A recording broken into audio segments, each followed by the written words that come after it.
I want to talk about this as a survival horror briefly, partially because Anton, last year? No, 2 years ago, 2023. Boy, how time flies. When the first season of The Last of Us came out, and you and me in our table talk, we kind of discussed the fact that it skips over some of the things that are so enjoyable about survival horror and are present in even the video games of The Last of Us.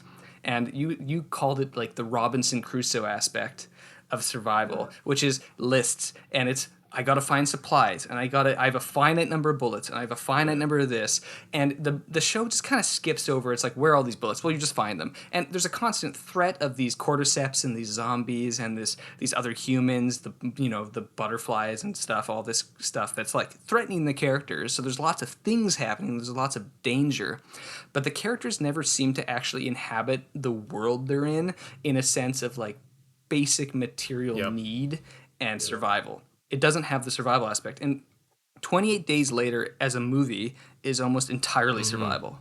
It's like, she saves Jim, they go to their like little convenience store and they get the stuff, and then they find Brendan Gleeson and they get more stuff at the grocery store, and then we're going to go here and we're going to get more. It's just like, we just need stuff to keep moving because the surviving is the point. I think Naomi Harris literally says that. It's like, there's no cure, there's no this, there's no that. It's just survival. That's the best you can hope for.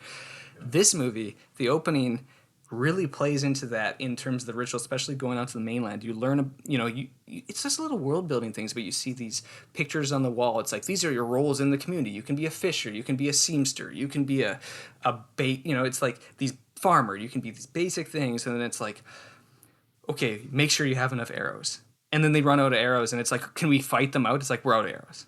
We don't have any more, so we've lost that ability here, and now we got to think out of a different way. And he's very clear of like, don't waste the arrow shooting them in the knee. You got to get them in the throat or the head, or it's just not worthwhile.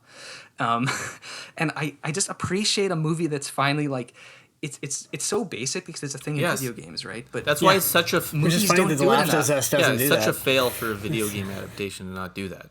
It's. But this does it, where you're like, I can understand the steps and the importance of like, oh, you find something, you use it, and then you move on to the next thing, and you use that. Well, Garland has said, though, when he was writing 28 Days Later, he was inspired by Resident Evil. And I can see that in this.